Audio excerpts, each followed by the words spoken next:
Hola, buenas tardes a todos. Mucho gusto en que nos reciban en esta ocasión. Tenemos al maestro José Guadalupe Luna Hernández con nosotros, que nos acompaña a todos los miembros de la Asociación de Contralores de la República Mexicana de Institutos Electorales. Es para nosotros un placer que nos puedan acompañar, porque hoy tenemos un tema bastante interesante que tiene que ver con los archivos.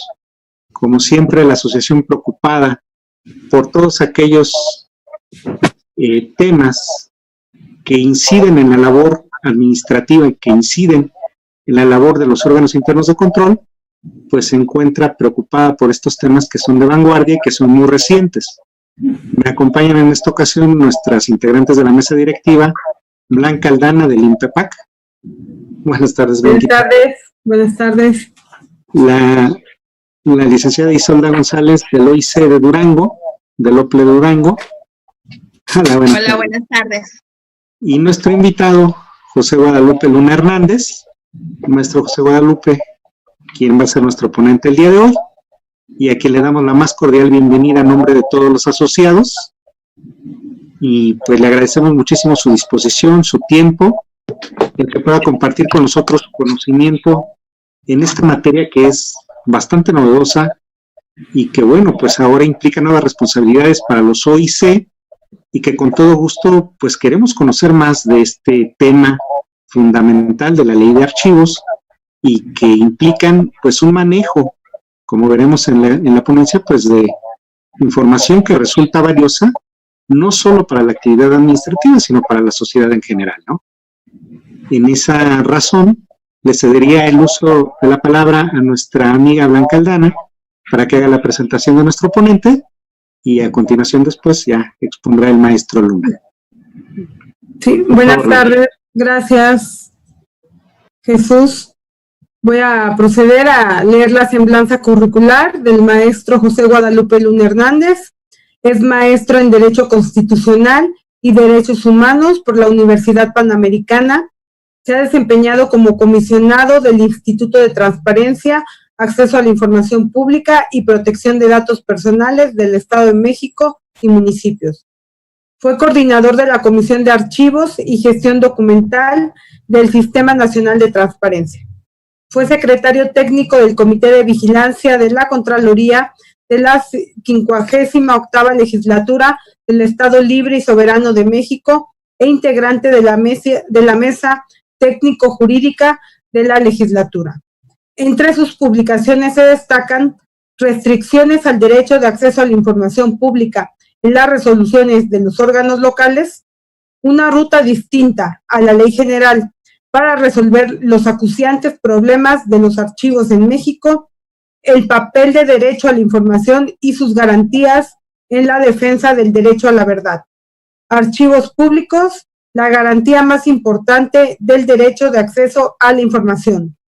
Ha sido expositor en diferentes eventos internacionales como el 13º Congreso Iberoamericano de Derecho Constitucional en la mesa Una solución a los derechos humanos constitucionalmente devaluados, en el segundo Foro Internacional de Protección de Datos Personales en el panel La protección de los datos personales y su ponderación, Toluca, Estado de México, en la Feria Internacional del Libro, en la presentación del libro La importancia de los archivos históricos como garantes de la memoria y el acceso a la información, y la revista especializada Información y Protección de Datos número 1, Archivos, en Guadalajara, Jalisco. Actualmente es integrante del Comité de Participación Ciudadana del Sistema Anticorrupción del Estado de México y municipios, por lo que cedo el uso de la palabra al maestro José Guadalupe Luna Hernández. Muchas gracias por acompañarnos. Muchísimas gracias, al contrario, a ustedes por la gentil invitación, al maestro Jesús Antonio Tobías Cruz, Contralor General del órgano electoral, aquí precisamente en mi estado, y además presidente de esta asociación. Quiero decirles que, pues prácticamente muchas de las instancias locales encontramos en formas como en la que ustedes están organizados, los primeros intentos de articulación para aprovechar las fortalezas que el trabajo conjunto y la colaboración pueden aportar. Así empezó el Sistema Nacional de Transparencia, debo decirles, como una asociación precisamente de organismos locales que buscaban articularse y tratar de apoyarse mutuamente para estas enormes tareas. Así que muy agradecido de estar esta tarde con ustedes. Una disculpa por los inconvenientes técnicos, pero bueno, siempre son algunas cosas que pueden ocurrir también en esta condición de virtualidad. Hoy quiero platicar con ustedes algunos aspectos relevantes de la Ley General de Archivos, de la regulación en la materia, y cómo esto se vincula directamente con el trabajo a cargo de ustedes, de los órganos internos de control, no solamente de la autoridad electoral, sino también de diversos entes fiscalizados. Así que, por favor, comencemos, si me permiten, la siguiente diapositiva.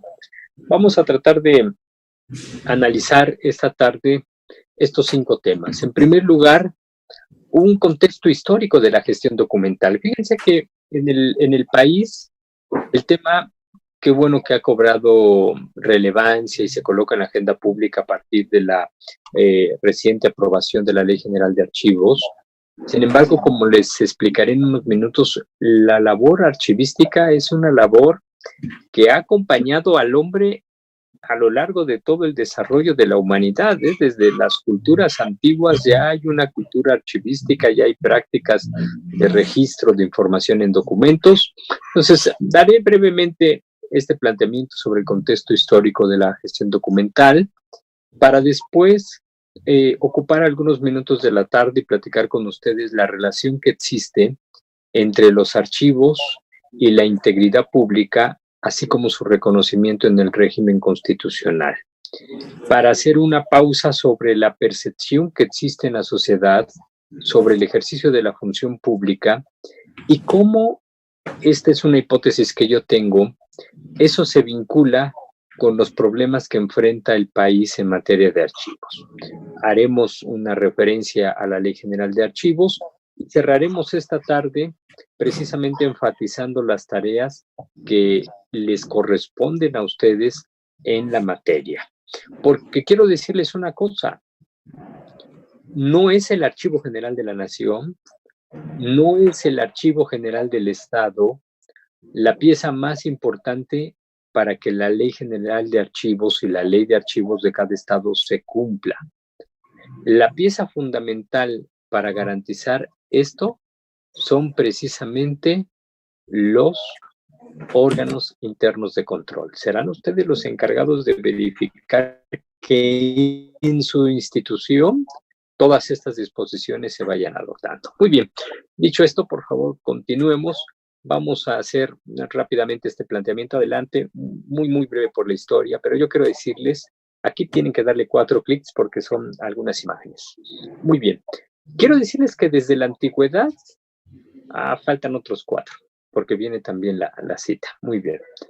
Desde la antigüedad, cuando los hombres comenzaron a organizarse en sociedades y empezaron a estructurar su forma de organización social, económica, política, religiosa, hubo la necesidad de registrar información en estos que son los antiquísimos documentos físicos, todos, ¿no?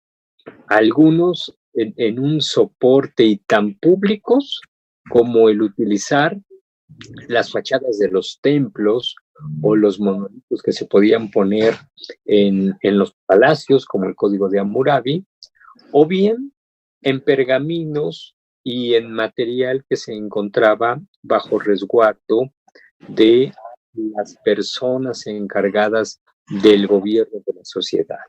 Fíjense, en Egipto era el visir el que, además de conducir las decisiones de gobierno y orientar la forma como se organizaba el Estado en ese momento, resguardaba en su propio palacio los archivos, los registros de la información de la sociedad. Por favor, la siguiente. Hoy tenemos que decir que el poder público se ejerce en documentos. Ustedes saben que hay actos de autoridad que requieren no solamente el registro del documento, sino además la publicidad del documento. Si no hay una publicidad del documento y de la información, el acto incluso carece de validez y de efectos. También debo decirles que a través de los documentos no solamente se ejerce el poder, sino incluso se resiste. Aquí está el ejemplo, el Plan de Ayala, ¿no? Qué importante fue para el desenlace de las revoluciones, de los movimientos revolucionarios de 1914 al 17, que las comunidades campesinas del centro del país no solamente organizaran un ejército, no solamente crearan autogobierno y establecieran sus autoridades, sino que además plasmaran su visión de las cosas en un documento como el Plan de Ayala. Esto fue tan importante que aunque el movimiento zapatista militarmente no fue triunfante y sus dirigentes incluso fueron asesinados, sus ideas tuvieron la capacidad de influir en el contenido de nuestra Constitución del 17. Por eso es que Aristóteles lo va a decir con mucha claridad. Los archivos son la garantía del buen gobierno. Si queremos tener un buen gobierno de la polis, debemos de tener la información registrada, organizada y accesible para quienes toman decisiones. Por favor, la que sigue. Así que debo decirles, esto, discúlpenme, se los tengo que decir a ustedes, pero ¿qué creen? No solamente el voto universal y el derecho a ser elegido podrían ser rasgos del temperamento de una sociedad democrática. Allí en la Grecia clásica, donde todos los ciudadanos de la polis podían votar y donde todos los ciudadanos de la polis podían ser electos para desempeñar las funciones públicas, además de esos dos derechos, existían archivos accesibles para los ciudadanos. Fíjense cómo eso acompaña a la democracia. La existencia de archivos, pero sobre todo su apertura a la ciudadanía. ¿Y por qué era necesario que el archivo fuera accesible a la ciudadanía? Bueno, pues porque se buscaba que en el proceso deliberativo el ciudadano estuviera informado y pudiera participar de la discusión con elementos suficientes.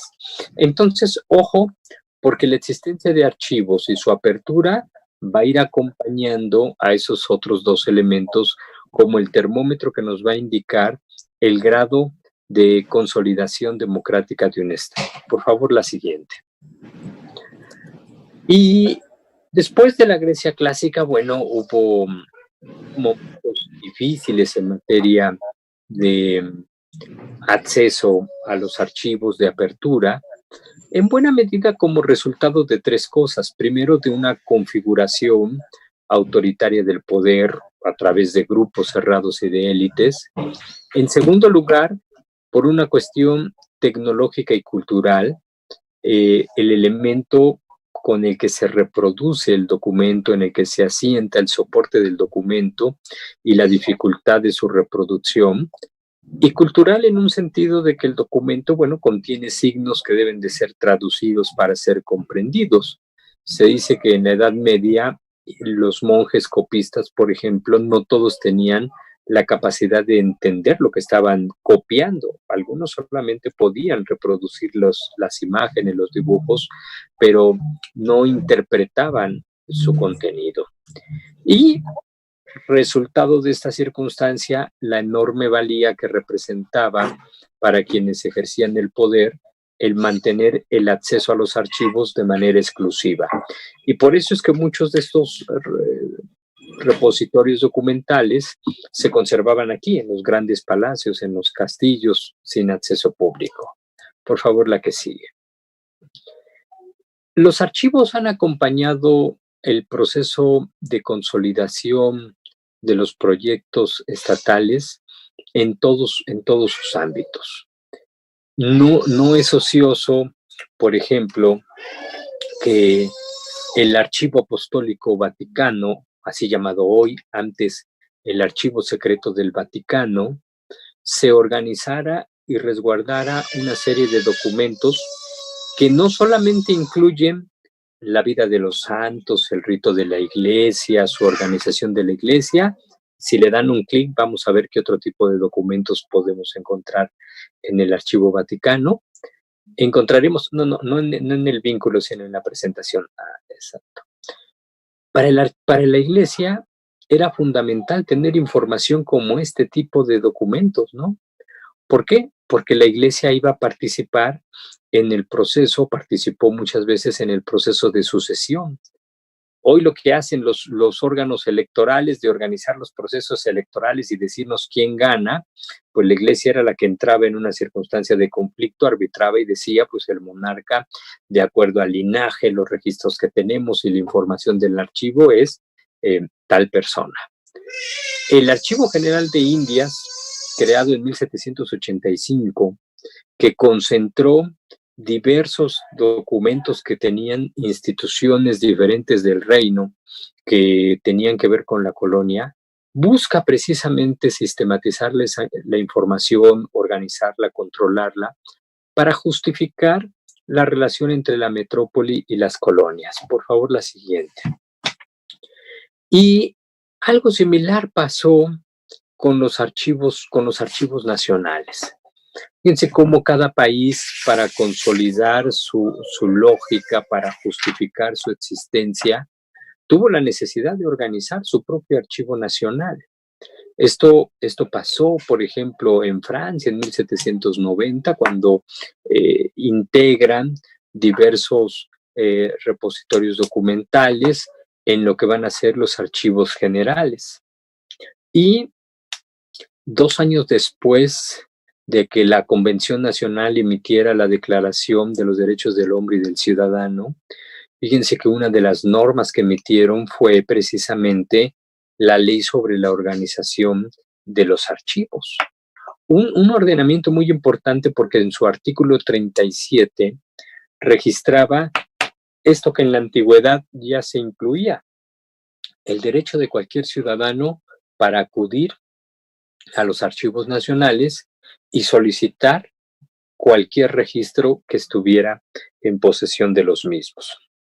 Con una sola restricción, fíjense lo revolucionario que fue en este momento esa norma.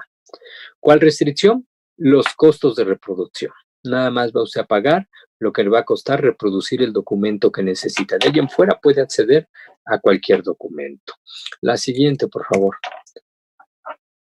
Hasta que, bueno, vendría la reacción con este personaje que es Napoleón III y aplicaría una restricción mayor.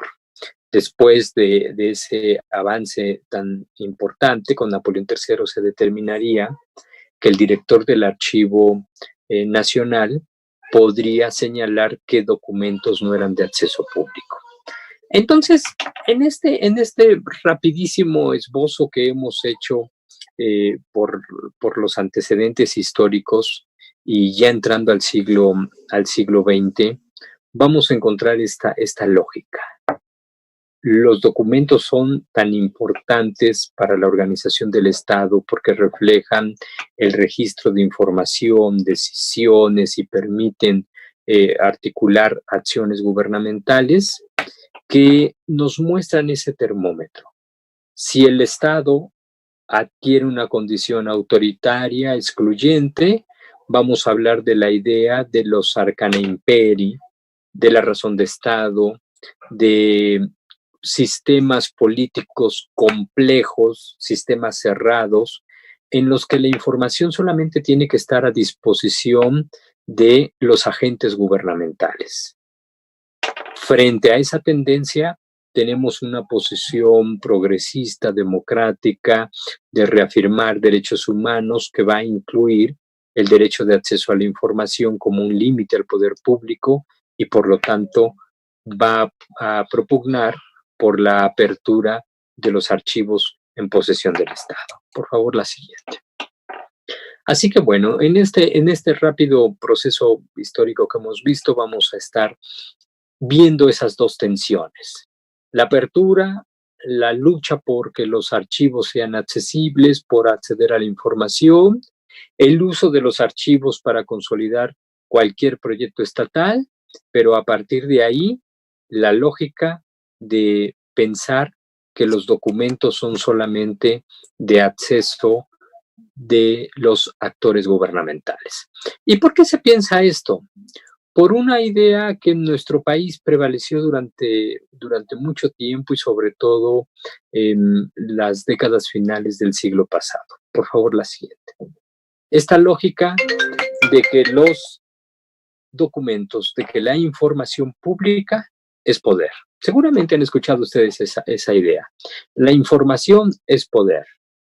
Y los servidores públicos a veces pensamos, como nosotros tenemos la información de la institución, como nosotros tenemos la información de cómo se ejerce el poder, nosotros tenemos el poder en nuestras manos, ¿no? Aquí, como este elegante señor de la fuerza, el señor oscuro de la fuerza, decimos, I am feel the power. Yo tengo la información, yo tengo los archivos, I am feel the power. Yo siento el poder. Y nos imaginamos que los archivos, por favor, si le damos un clic, los tenemos organizados de esta manera, ¿no?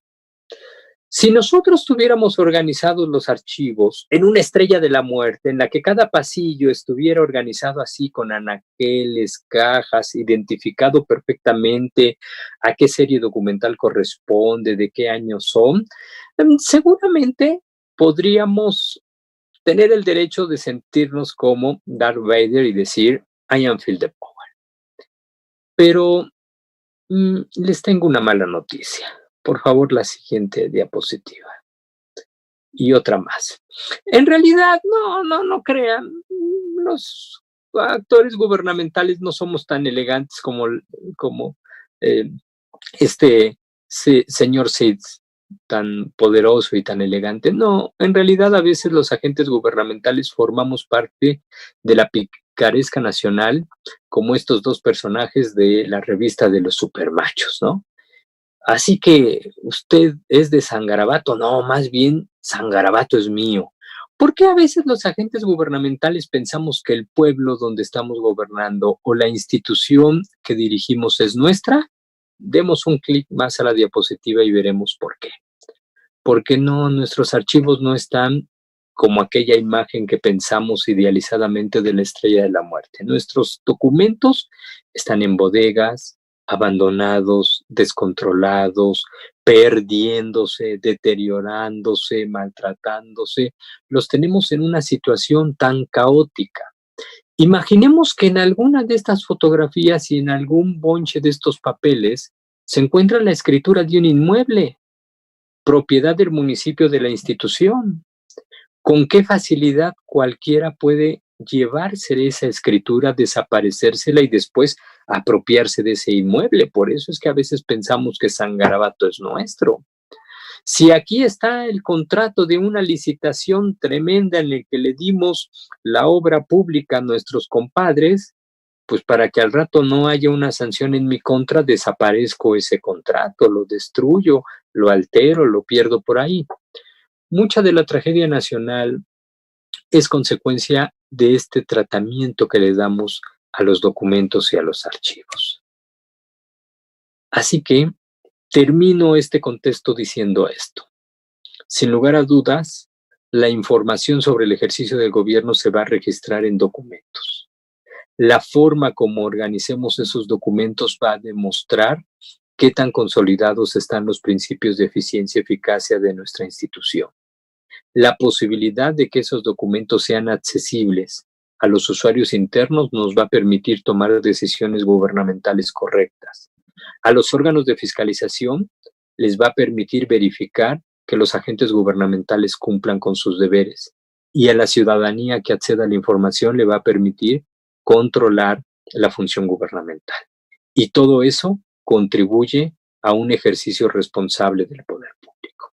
Pasemos a la siguiente sección, por favor, y hablemos ahora algunos minutos sobre los archivos, la integridad pública y la forma como se reconocen en el régimen constitucional. Adelante, por favor. Bueno, hay un artículo que seguramente ustedes conocen muy bien, que es el artículo 134 de la Constitución, que es central para este tema. ¿Qué nos dice dicha disposición jurídica? Bueno, todos los servidores públicos deben de considerar que los recursos públicos se ejercen bajo estos principios: eficiencia, eficacia, economía, transparencia y honradez.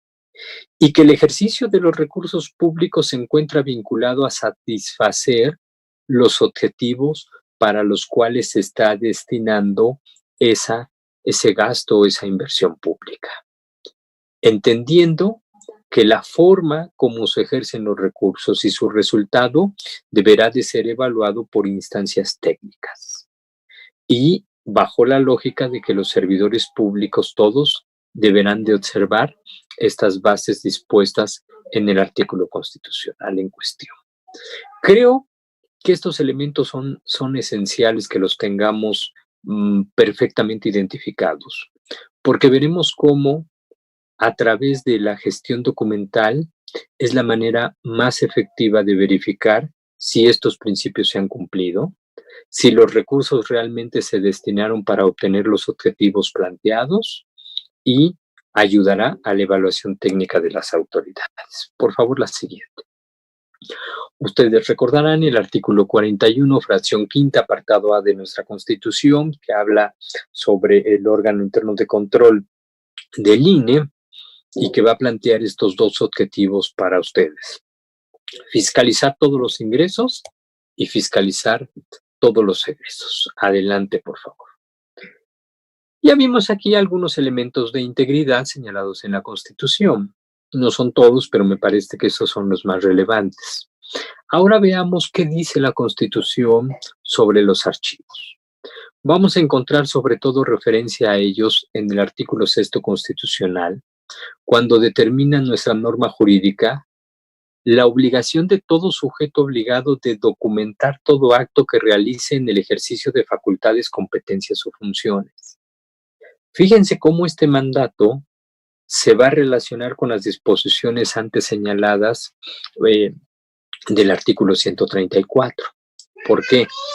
Si tenemos que ejercer los recursos para cumplir los objetivos para los cuales fueron destinados, tenemos que documentar todo acto que realicemos para tales fines. Si tenemos un presupuesto basado en resultados, la forma como ejercemos ese presupuesto tiene que reflejarse en los documentos que registren el ejercicio de las facultades que nos permite ejercer el presupuesto asignado. Si vamos a ejercerlo con eficiencia y eficacia, bueno, tendremos que ver cómo documentamos ese proceso de ejercicio de atribuciones. ¿Y qué más dice la norma? Bueno, porque recuerden, todos estos documentos van a ser públicos.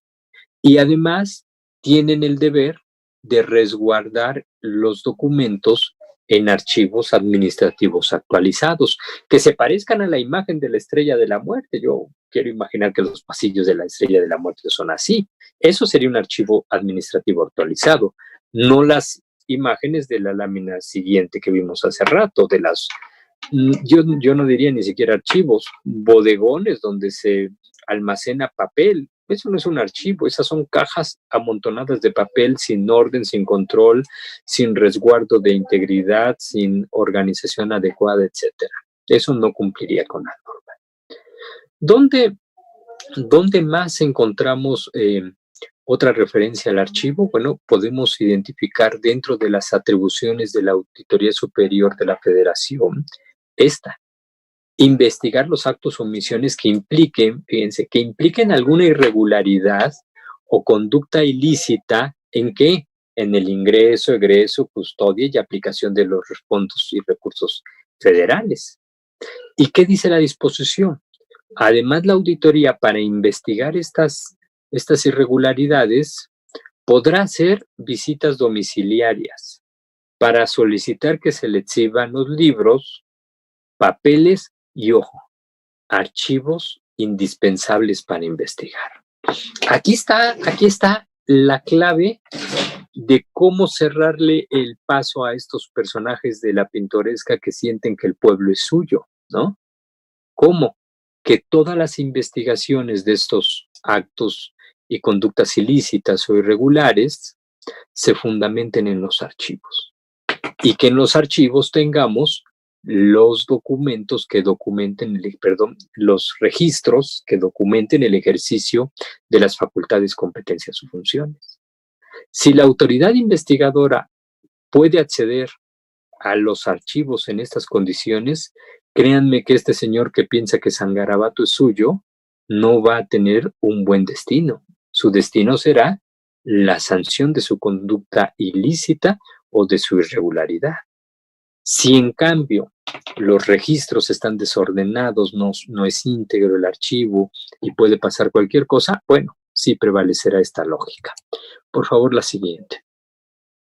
Así que bueno, tenemos que insistir mucho en esto porque será algo, fíjense lo importante que es desde mi punto de vista. Aunque estos 3 deberes están en el artículo 6 constitucional y parece que tienen que ver solamente con el derecho de acceso a la información, yo estoy convencido que tienen mucho que ver con la actividad ordinaria que desarrollan los órganos internos de control cotidianamente.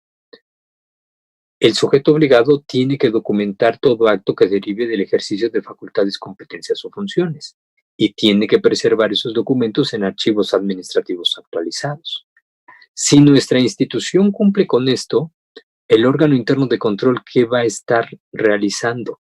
Pues en todo su proceso normal de auditoría, va a estar verificando cómo cumpliste el ejercicio de tus atribuciones. Y eso lo vamos a encontrar en este registro constante de los actos que reflejan el ejercicio de la autoridad, la aplicación de los recursos públicos. Por eso yo estoy convencido que así como para el derecho de acceso a la información es tan importante que los sujetos obligados cumplan con estos mandatos, como para la labor de los órganos internos de control. Adelante, por favor. Y como consecuencia de esta disposición del 6 constitucional, es que hoy en el país contamos con estas 3 leyes generales, de las cuales a la que hoy aludiremos es la Ley General de Archivos, expedita el 15 de junio de 2018 y que ha entrado en vigor el 15 de junio de 2019, un año después. Y ha planteado un año a los estados para armonizar, lo cual ha concluido el año anterior, el 15 de junio de 2020. Así que en muchos de los estados estamos próximos a que entre en vigor la legislación estatal. En algunos otros, como Nuevo León, se aventaron la lógica de darse 2 años de vacatio legis de la norma. Está impugnado eso. Veremos si la Corte resuelve antes de que se vence esa circunstancia.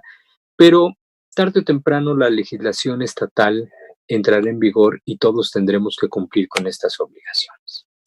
Muy bien, ya más o menos identificamos esto que ustedes seguramente tienen perfectamente claro y con lo que trabajan cotidianamente, que son estos aspectos cruciales en el artículo 134 constitucional sobre principios y criterios esenciales en materia de integridad pública, de adecuado ejercicio de los recursos y cómo en la Constitución están reconocidos los propios archivos.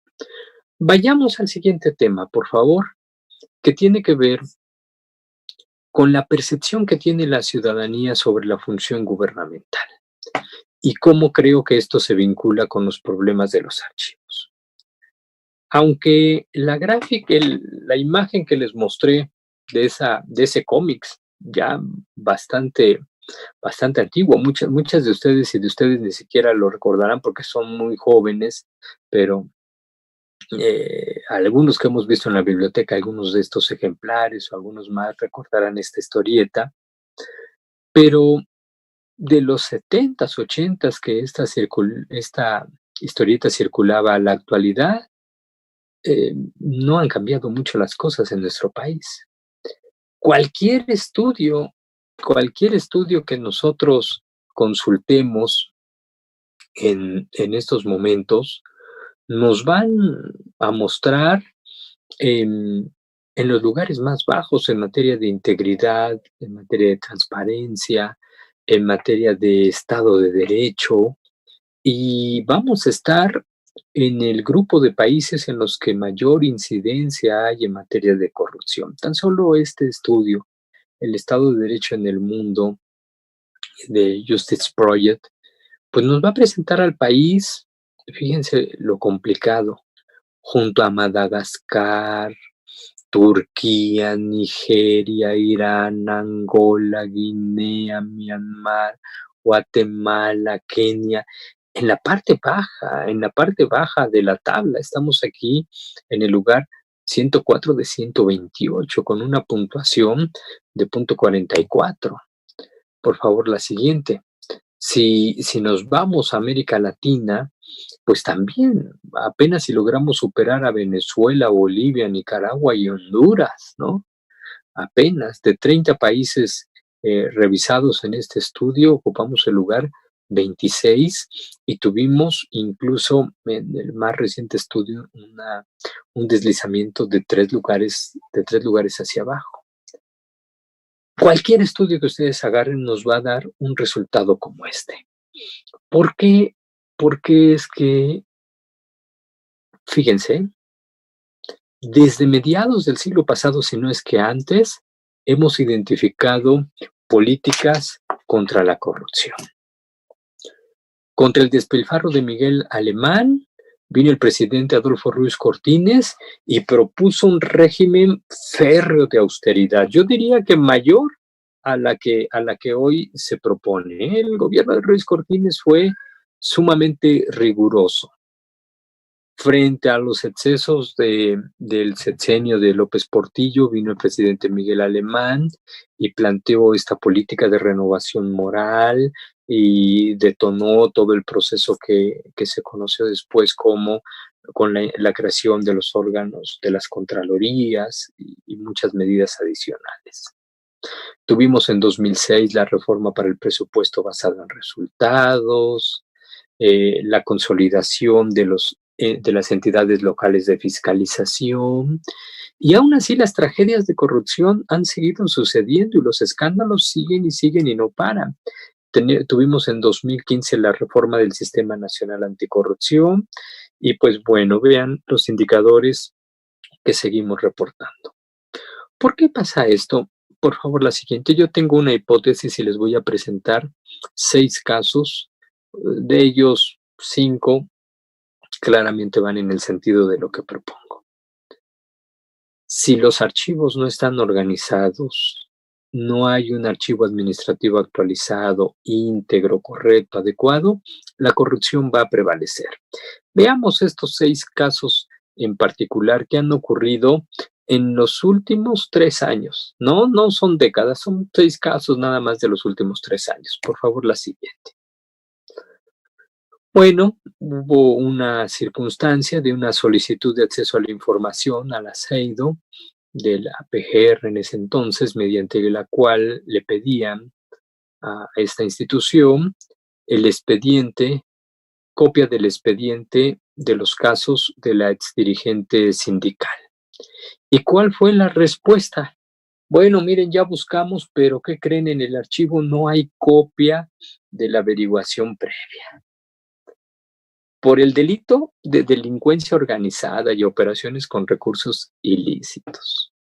Oye, no es el robo de un coche, estamos hablando de un relevante caso en esta materia. Sí, pero no se dejó copia y después hubo intentos por clasificar y muchas otras circunstancias. Bueno, pues solamente así se explica por qué finalmente perdieron el proceso. Si los fiscales encargados de darle seguimiento a esto no contaban con la información necesaria, pues cómo iban a hacer prevalecer las denuncias interpuestas. Por favor, la siguiente. Este otro ejemplo es del estado de Jalisco. Como ustedes saben, la autoridad administrativa tiene facultades para realizar la ejecución de determinados incumplimientos en créditos fiscales y luego hacer valer esos créditos fiscales mediante el embargo de bienes muebles, generalmente.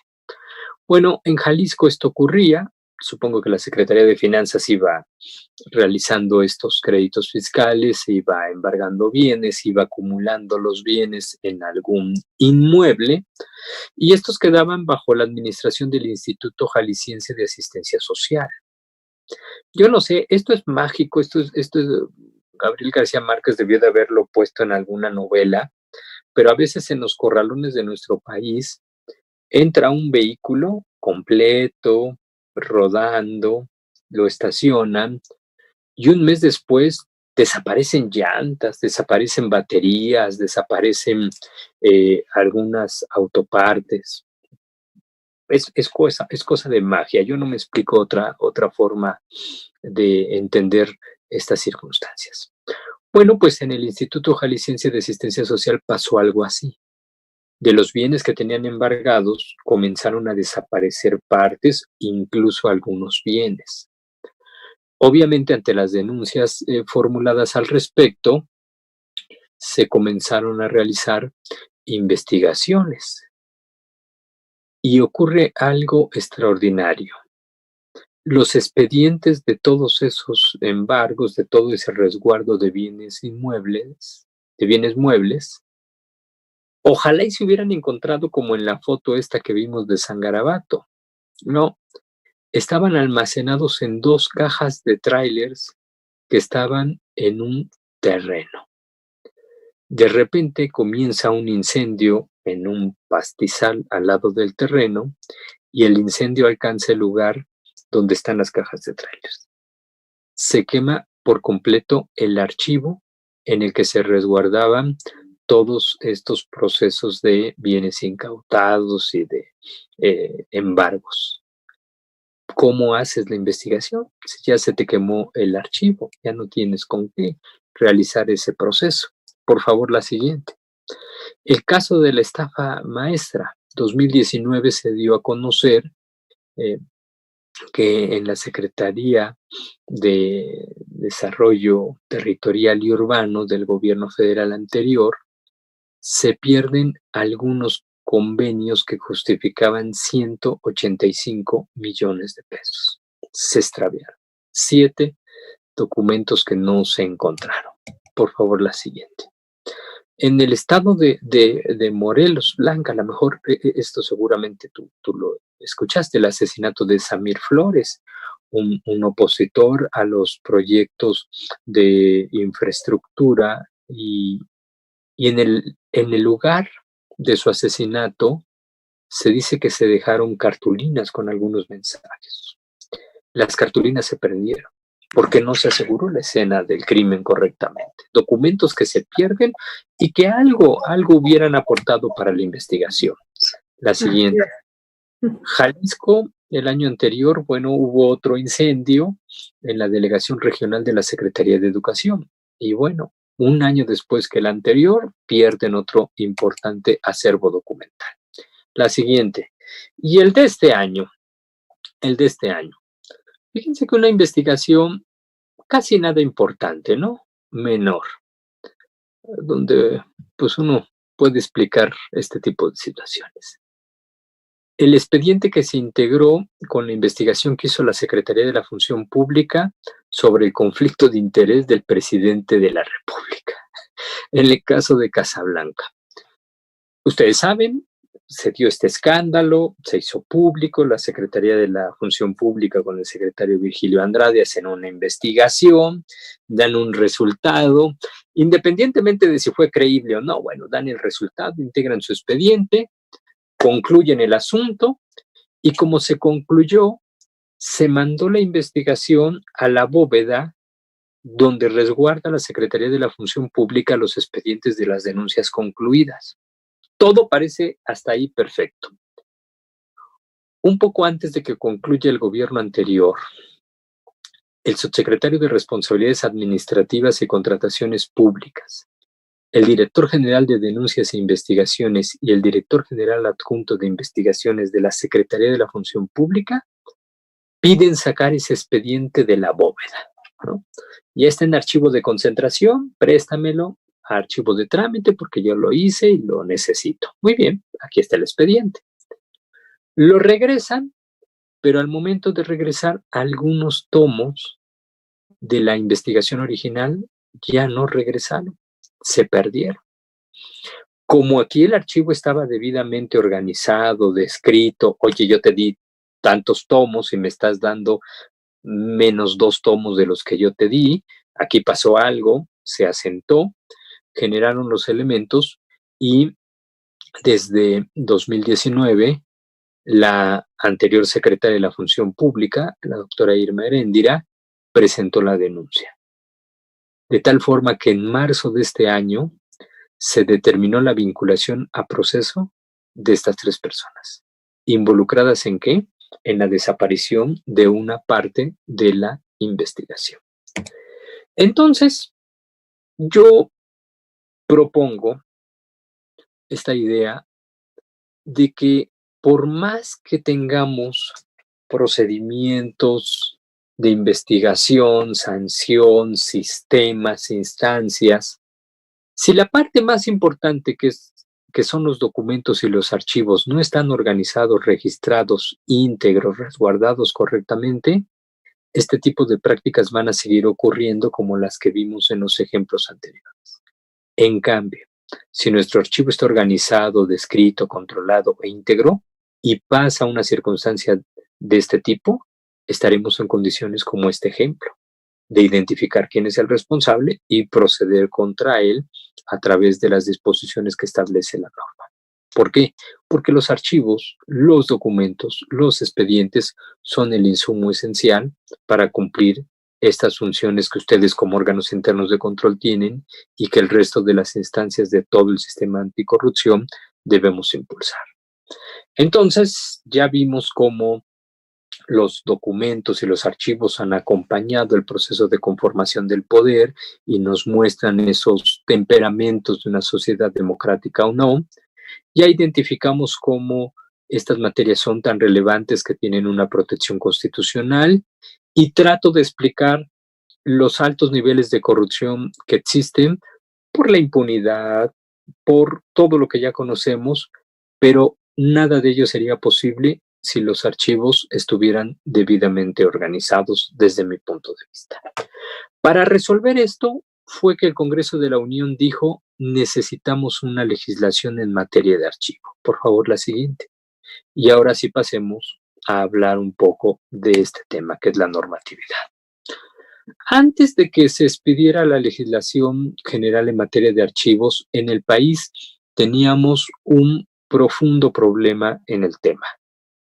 Teníamos una ley federal de archivos que se aplicaba en el ámbito federal.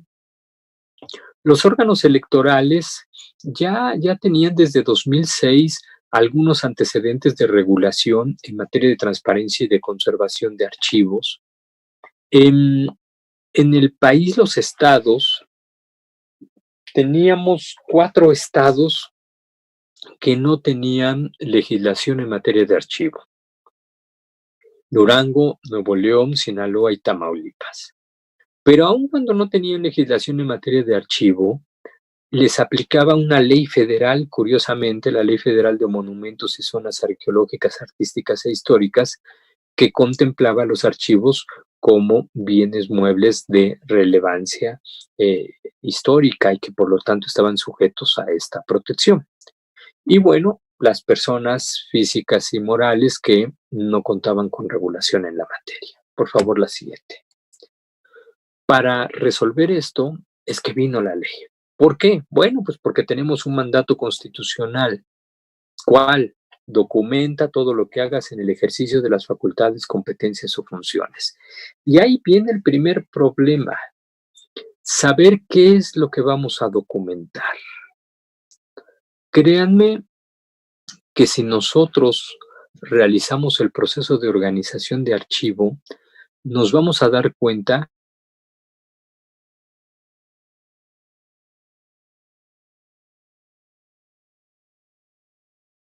que hacemos más cosas de las que tenemos registradas en el proceso programático y que hay cosas que ni siquiera hemos identificado como una facultad, pero que en alguna norma así se establece en nuestra materia, ¿no?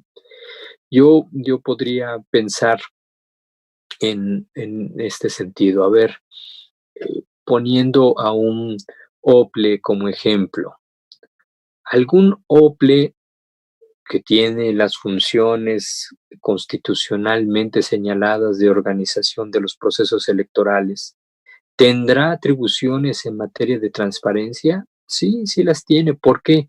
Porque el OPLE tiene una unidad de transparencia y un comité de transparencia, y estas dos instancias tienen atribuciones en la ley de transparencia. Fíjense cómo este es curioso, este es de los temas donde yo digo que debemos de tener más cuidado, ¿no? Ustedes saben que los organismos de derechos humanos no pueden emitir recomendaciones en materia electoral, ¿no? Es un punto en el que no se pueden meter. Y yo les preguntaría, ¿será que una Comisión de Derechos Humanos no le puede hacer una recomendación a un OPLE? No, mire, en materia electoral, espéreme, pero el OPLE no nada más hace cosas en materia electoral, también hace cosas en materia administrativa. A ver qué pasa si en un OPLE hay una conducta de violencia de género, de acoso, etcétera, etcétera.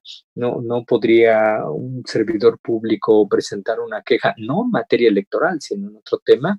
Es un tema muy interesante que creo que vale la pena que lo revisemos con mucho cuidado, pero a lo que quiero yo tratar de destacar esta tarde es lo siguiente. Ahora que empecemos a implementar la Ley General de Archivos, nos vamos a dar cuenta que es necesario regresar a revisar toda la normatividad con la que trabajamos, para darnos cuenta si efectivamente hemos identificado todas las facultades, competencias o funciones, o si hay facultades, competencias o funciones que no hemos identificado. En el InfoEM, en el órgano garante al que yo pertenecí, por ejemplo, hicimos este ejercicio hace 3 años y nos generó un cuadro general de clasificación archivística con un número determinado de series documentales. El año anterior se volvió a hacer este proceso de verificación y nos dimos cuenta que había cerca de 40 atribuciones que no habíamos identificado en el primer ejercicio y que no estaban en el cuadro. Algunas de ellas se hacían, pero no estaban formalizadas. A partir de este proceso fue que se comenzó a actualizar esta circunstancia. Bueno, esta es la primera tarea. ¿Qué es lo que vamos a documentar? Y por favor, la siguiente es el otro mandato constitucional. ¿Qué tenemos que hacer para que nuestros archivos se parezcan a los pasillos de la Estrella de la Muerte con anaqueles y cajas debidamente organizadas? Para que nuestro archivo no sea esas bodegas donde almacenamos cajas de papel y sea un archivo administrativo actualizado, tenemos que clasificar nuestra información no desde el punto de vista de transparencia, sino desde el punto de vista de archivo. Es decir, estructurar la información a través de categorías identificadas y jerarquizadas. ¿Cuáles? No son otra cosa, no se espanten. Las categorías identificadas y jerarquizadas no es otra cosa sino la identificación de nuestras facultades, competencias y funciones. Cada facultad, competencia o función va a ser un concepto de estas categorías, va a ser una serie documental que nos va a permitir tener el cuadro de clasificación archivística, del que hablaremos en unos minutos, algo muy breve. Una vez que conceptualmente tenemos organizado nuestro archivo, ahora tenemos que ordenarlo para que nos quede como en esa foto. Anaqueles, niveles, gavetas, cajas y perfectamente identificado. De tal forma que yo sepa que en este librero, en el primer nivel, tengo la información de esta serie documental. Y cuando yo busque información de esta serie documental, solamente la buscaré en el primer nivel. No tendré que andar buscando en todos los libreros y en todos los niveles. Estará debidamente ordenado. Tercera etapa, la descripción de mi archivo. Si se pudo identificar que se habían perdido esos 2 tomos de esa investigación, fue porque había un inventario de archivo en concentración y cédulas o recibos de préstamo de expedientes. Y como consecuencia de eso, la posibilidad de revisar y decir, mira, me falta un tomo de los 10 que te di, a través de todos estos instrumentos de descripción. Si nuestro archivo cumple con estas 3 fases, Nuestro archivo puede ser un archivo abierto para los usuarios internos y para los externos. Por favor, la siguiente. Para cumplir con esto, es que el legislador dijo, vamos a crear una ley general de archivos que se aplique en todo el país, que sea de orden público y que nos permita señalar las bases esenciales para organizar, conservar, administrar y preservar los archivos en posesión de todos los sujetos obligados. Poderes judiciales, legislativos, ejecutivos, órganos constitucionales autónomos, ámbito federal, estatal y municipal, sindicatos y personas físicas y morales que reciban o ejerzan recursos públicos, o bien realicen actos de autoridad. La Ley General de Archivos nos aplica a todos. ¿Qué va a determinar la ley? Pues el funcionamiento del sistema nacional, pero sobre todo esto, el aspecto técnico para organizar, conservar, administrar y preservar los archivos. Por favor, la siguiente. La ley identifica estos 5 principios esenciales. El principio de integridad.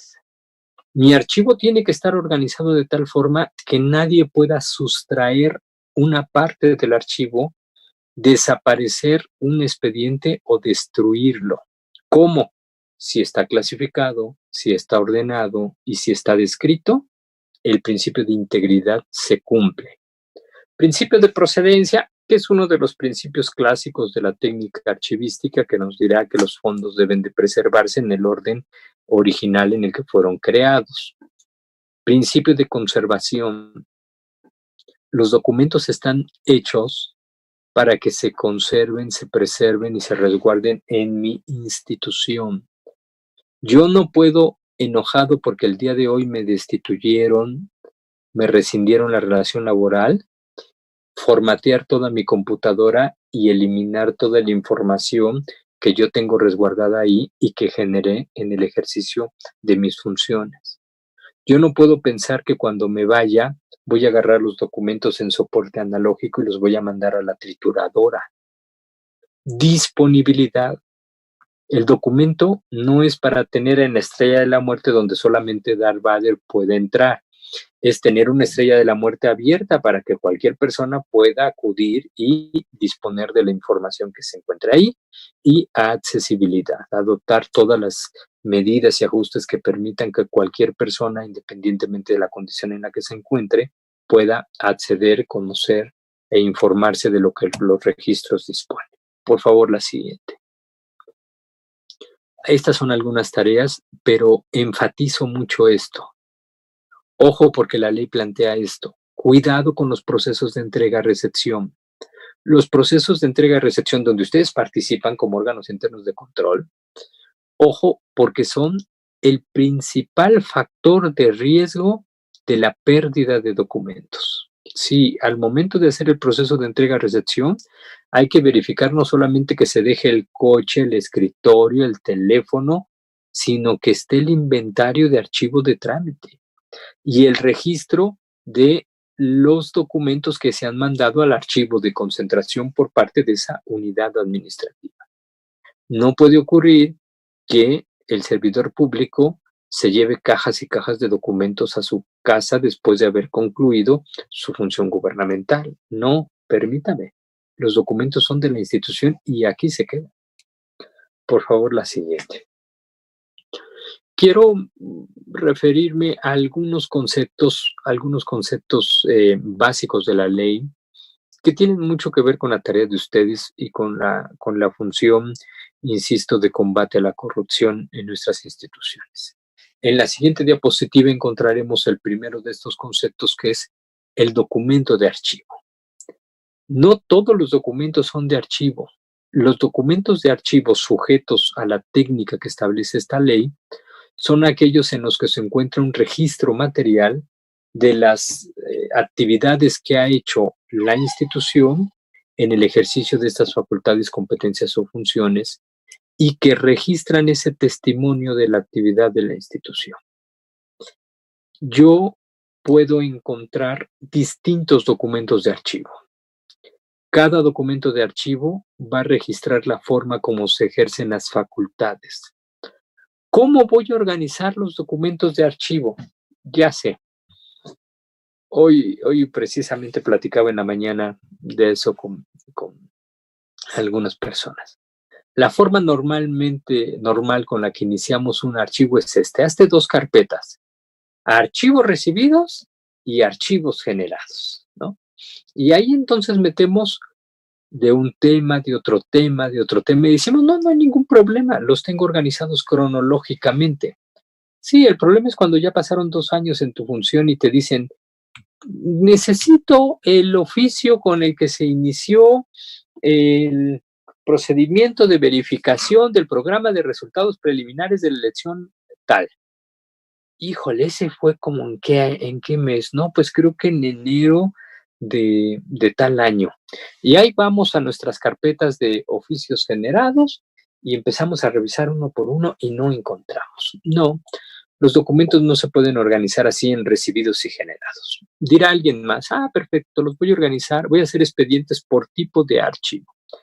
Aquí, todos los oficios que yo mandé con los reportes del PRE. Aquí, todos los oficios de alta. Aquí, todos los oficios de este tema, etcétera, etcétera. Y entonces tengo 50,000 expedientes, uno por cada tipo de archivo. No, nos dice la legislación que los tenemos que organizar de otra manera. ¿De qué manera? Por favor, la siguiente. Mediante expedientes. Bienvenidos a la modernidad. ¿Qué no tendríamos que haber hecho esto desde un principio? Expedientes. Tú tienes una atribución, el programa de resultados preliminares de esta elección. Vas a tener un expediente de ese programa y vas a ir incluyendo allí distintos tipos de documentos de archivo. O una adquisición de bienes, ¿no? La adquisición de quien va a ser el material electoral. No vas a tener una carpeta de estudios costo-beneficio, impactos, actas, etcétera. Vas a tener un expediente de cada proceso adquisitivo, de cada proceso de adquisición, que empezará con un requerimiento, un dictamen, una suficiencia presupuestal, elaboración de bases, convocatorias, contratos, hasta la entrega del bien y la ejecución. Ahí tienes el expediente completo. Ahí te está diciendo ese expediente todos los pasos que hiciste para ejercer esa atribución. Y si yo reviso ese expediente, voy a darme cuenta de que si tu acto fue eficiente, si tu acto fue eficaz, si tu acto cumplió con el principio de economía y si tu acto cumplió con el principio de honestidad. Por eso es tan importante esta medida que plantea la Ley General de Archivos. Documentos de archivo organizados en expedientes, expedientes que registran un solo procedimiento que tiene distintos tipos de documentos de archivo que nos van mostrando cómo se ejerció la facultad, competencia o función. Y créanme, si cada una de nuestras áreas documenta, registra y organiza en estos expedientes, y los expedientes están allí íntegros, preservados para cuando ustedes hagan su labor o cuando la entidad local de fiscalización vaya y haga su proceso, va a poder identificar, se cumplió con el principio de eficiencia, se cumplió con el principio de eficacia, se cumplió con el principio de economía, se cumplió con el principio de honestidad. ¿Por qué? Porque se siguieron todos estos pasos que el procedimiento administrativo establece. Pero si yo, en lugar de hacer una licitación con concurso abierto, hago una invitación restringida y no está la justificación correspondiente, bueno, pues ya ahí habrá una circunstancia de otro tipo. Por favor, la siguiente. ¿Qué más nos dice la Ley General de Archivos? Cada institución tiene que crear un sistema institucional de archivos conformado por todos los documentos de archivo que están organizados en esos expedientes y que se relacionan con cada uno de estos asuntos. Adelante. El sistema institucional de archivos, por favor, en la siguiente diapositiva, se conforma de registros procesos, criterios, estructuras, herramientas y funciones que nos van a permitir identificar, 1, que se generan los documentos, 2, que se integran en expedientes, 3, que estos expedientes están identificados con una serie documental señalada en el cuadro general de clasificación archivística. Después, que los expedientes concluidos no se quedan en la oficina que los generó, sino que se están trasladando permanentemente al archivo de trámite, del archivo de trámite al archivo de concentración, que ahí se van a resguardar y en su caso pasarán algunos al archivo histórico. Por favor, la siguiente. Primer paso para conformar el sistema institucional de archivos. Tenemos que tener un área coordinadora de archivos. Tenemos que tener un archivo histórico, un archivo de concentración y un archivo de trámite por cada unidad administrativa que haya en nuestra institución, nuestra área de correspondencia u oficialía de partes.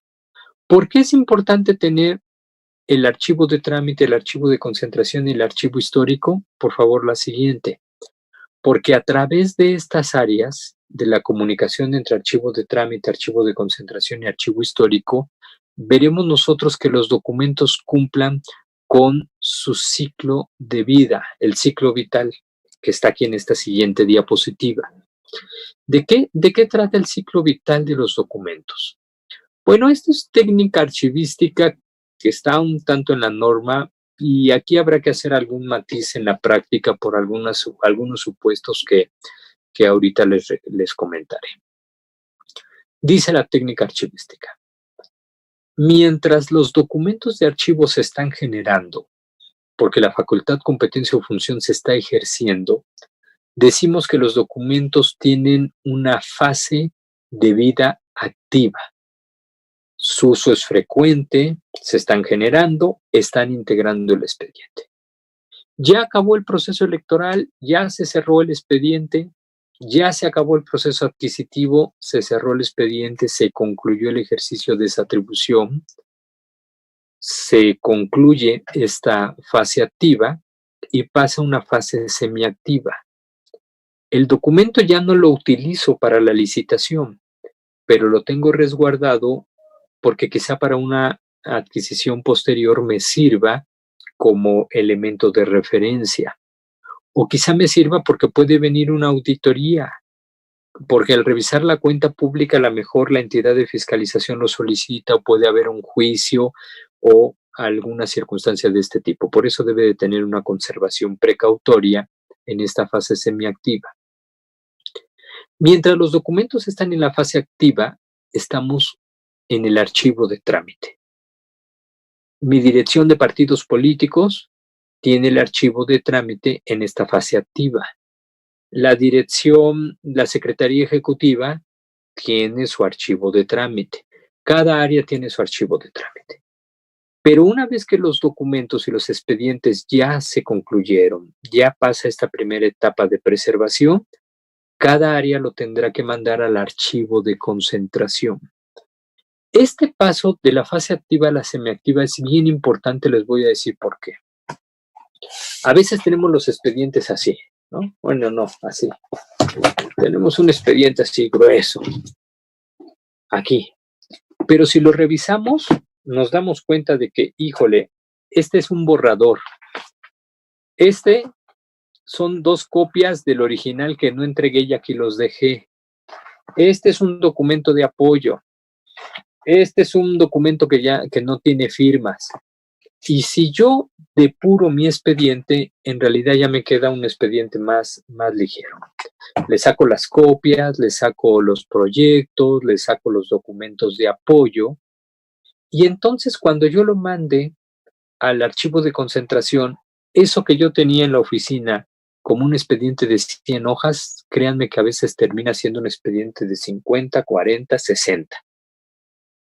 Resultado del primer expurgo es que voy a empezar a retirar esa información, esos documentos que no son documentos de archivo, son documentos de apoyo, son documentos de comprobación administrativa inmediata que tienen un tratamiento diferente. Después de esta segunda etapa, va a pasar el tiempo y va a llegar un momento en el que se diga: los comprobantes de peaje de todo el personal de los órganos desconcentrados del OPLE, de la elección de hace 10 años, ¿será útil que yo lo siga guardando aquí en el archivo de concentración? Pues a lo mejor ya no, porque ya ni por auditoría, ni por procedimiento legal, ni por nada de eso tiene ningún valor. Cuando se cumple esa etapa, esos documentos seguramente serán dados de baja. Las actas de los cómputos distritales de la elección de hace 10 años la podré mandar a la baja documental igual que los comprobantes de viáticos del personal de los órganos descentralizados del OPLE. No, espérame, las actas de los cómputos distritales tienen un valor histórico. Ah, bueno, esos documentos que tienen un valor histórico van a pasar a la fase inactiva, al archivo histórico, donde se utilizarán con fines de estudio, investigación y valor testimonial. Del total de documentos que están en la fase activa, no va a llegar el 100% a la última fase del archivo histórico. Va a llegar un porcentaje menor. ¿Cómo se va a determinar? A partir de las facultades sustantivas de mi institución. Y lo otro, en esta fase semiactiva, cuando concluya su periodo de conservación ahí, seguramente será dado de baja. Por favor, la siguiente. La norma, la Ley General de Archivos me dice: debe cada institución de tener un cuadro general de clasificación archivística. ¿Qué es ese cuadro general de clasificación archivística? Es como en un libro el índice. Así como en un libro el índice me estructura el contenido del libro, así el cuadro general de clasificación archivística me estructura todo mi archivo.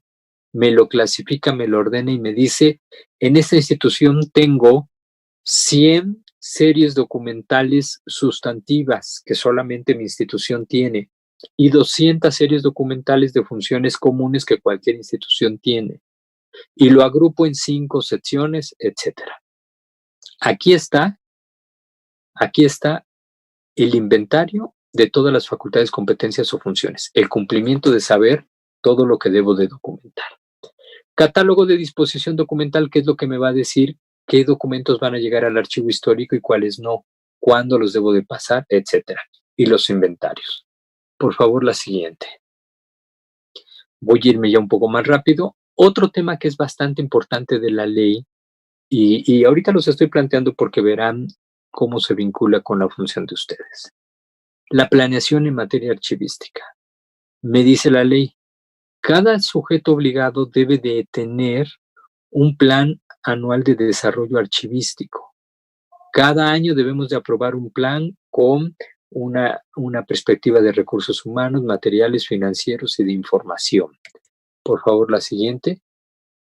Con un enfoque de riesgos, de protección de derechos y de apertura proactiva de la información. El plan se tiene que publicar dentro de los 30 primeros días del ejercicio fiscal. Y una vez que acabe el ejercicio fiscal, se tiene que hacer un informe del cumplimiento del plan. Y ese informe también se tiene que publicar. Por favor, la siguiente. ¿Qué va a contener ese plan, además de estos enfoques? Mecanismos para facilitar la consulta, la seguridad de la información, para la migración del documento electrónico, que es un tema también bastante relevante, y una estrategia de preservación a largo plazo de los archivos electrónicos. Ojo con esto. El año pasado estuvimos trabajando muchos, si no es que casi todos, bueno, los órganos electorales no, porque tuvieron que estar en campo, pero una buena parte del personal estuvo trabajando a distancia. ¿Y cómo generamos documentos electrónicos? Ahora hay que ver que esos documentos electrónicos no se pierdan y que se integren al acervo de mi institución. Estos son algunos aspectos relevantes de la ley que los he señalado porque estoy seguro de que tienen una relación directa con la función que ustedes realizan como órganos internos de control. Por favor, la siguiente. Entremos a esta última etapa de la charla de hoy, que ya un poco se ha alargado. Por favor, la siguiente. Si los órganos internos de control, como vimos hace rato, tienen la función de fiscalizar todos los ingresos y todos los egresos de su institución, tienen la función de prevenir, detectar y, en su caso, imponer algunas sanciones por responsabilidades administrativas, las no graves, las graves se irán a los tribunales de justicia administrativa. Si tienen entre sus atribuciones el prevenir, detectar y denunciar los hechos de corrupción, estoy convencido de que esto solamente se puede lograr si, cuando verifiquen a sus instituciones, cuando auditen a sus instituciones para checar si se cumplieron con las normas jurídicas de la actuación, si se cumplieron con los principios de eficiencia, eficacia, economía, transparencia y honradez, hay archivos organizados de los que podamos ayudarnos para la tarea de la fiscalización. Por favor, lo siguiente. Por eso es que tenemos que realizar un proceso permanente de monitoreo y control y generar indicadores sobre el proceso de gestión documental. Establecer esto primero, el estado en el que se encuentran nuestros archivos, cuánto personal tenemos, qué perfil tiene. Incluso quiero decirles algo, la edad de las personas que se dedican al archivo, como un elemento para identificar los riesgos en el manejo de la información.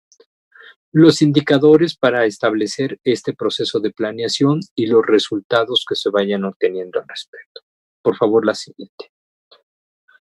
Lo que tenemos que enfatizar mucho es que el artículo 12 de la Ley General de Archivos asigna a los órganos internos de control en el ámbito de sus atribuciones esta facultad, la de vigilar el cumplimiento de la norma. No hay ninguna institución más que tenga la atribución de verificar si se cumple la ley en cada sujeto obligado. Ni la entidad de fiscalización, ni el Archivo General del Estado o el Archivo General de la Nación. La ley determinó, es el órgano interno de control quien tiene que verificar que se cumpla con la legislación en materia de archivo. Y viene un mandato para ustedes, integrar auditoría archivística en los programas anuales de trabajo. Y ahí vendría la primera pregunta. ¿Qué órgano interno de control del OPLE tiene en el programa de trabajo de 2021 la realización de auditoría archivística? Porque además la auditoría archivística tiene sus requerimientos. Necesitamos que sean especialistas en materia de archivo los que vayan a ver, tú, dirección de partidos políticos, ¿cuáles series documentales estás trabajando? Y lo primero que nos va a decir la dirección de partidos políticos es esto. Series documentales, pues dime cuál es el cuadro general de clasificación archivística que señale las series documentales que tengo que trabajar. Ah, sí, entonces tenemos que hacer el cuadro, no lo tenemos. ¿Quién lo tiene que hacer? Pues lo tiene que hacer el área coordinadora de archivo con los responsables de archivos de trámite, o sea, el sistema institucional de archivos. Entonces, lo primero que creo que el órgano interno de control tiene que verificar es esto. En mi OPLE, ¿se ha integrado el sistema institucional de archivos? ¿Se ha designado un área coordinadora de archivo? ¿Cada unidad administrativa ha designado al responsable de archivo de trámite? ¿Tenemos designado al responsable del archivo de concentración y al responsable del archivo histórico? Y no es cosa de que José Guadalupe le diga a tal persona, ya tú eres responsable de archivo. No, déle su nombramiento. Usted es el director de partidos políticos, déle el nombramiento al servidor público tal para que sea el responsable de archivo de trámite de esta dirección. Y Consejo General, designen al área coordinadora de archivo, que debe de tener un nivel de tercer rango en mi institución. A ver, ¿cuál es el primer rango? Consejero, ¿no? ¿Cuál será el segundo rango? Secretario ejecutivo, seguramente.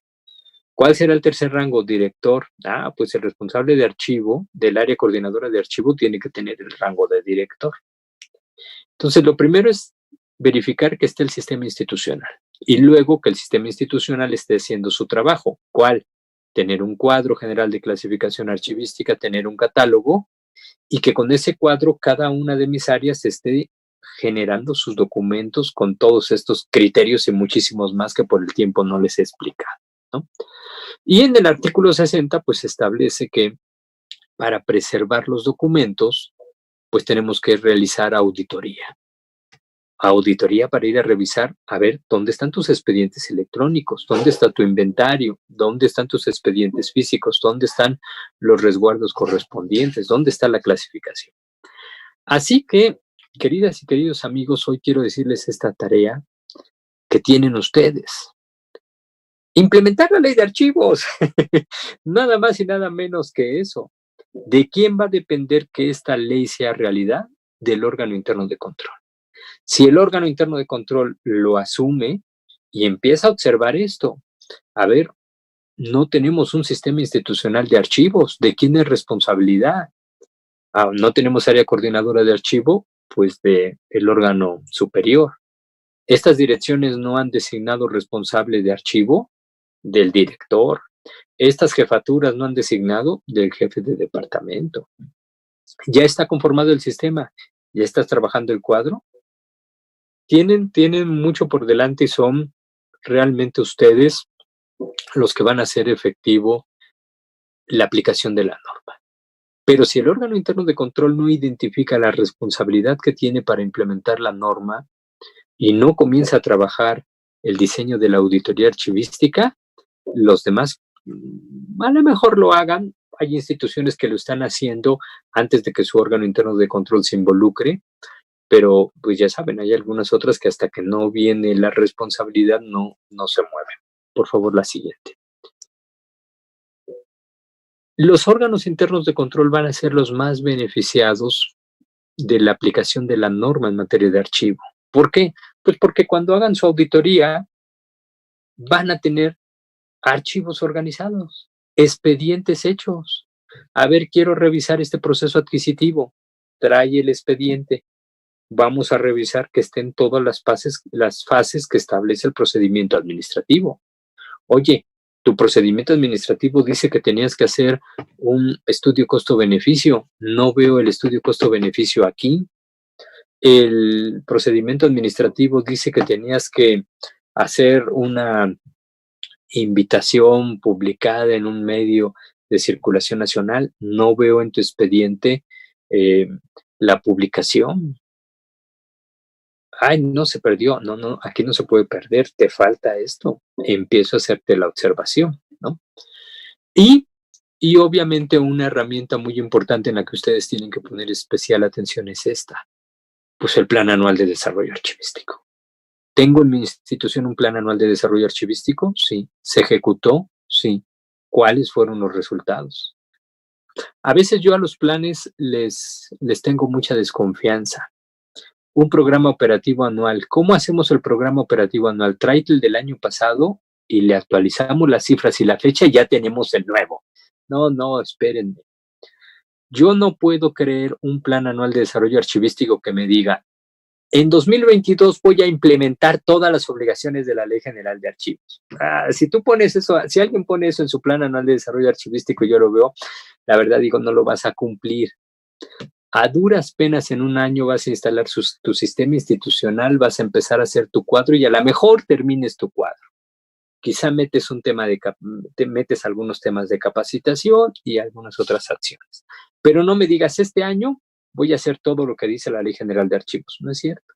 El plan tiene que ser realista, porque si no cumplo las metas, si el órgano interno de control supongo que tendrá que decir algo. Oye, área coordinadora de archivo, tú le propusiste a mi institución que ibas a implementar toda la ley, que ibas a tener sistema institucional, grupo interdisciplinario, cuadro general de clasificación archivístico, catálogo de valoración documental, transferencias primarias, secundarias, y no hiciste más que la instalación de tu sistema institucional de archivos. Algo pasó aquí.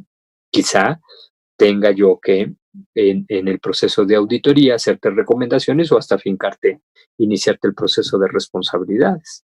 Por eso es tan importante que tengan en el radar el tema del plan y se involucren en la verificación de los resultados. porque viene la parte más difícil. Por favor, la siguiente. ¿Qué nos dice la ley?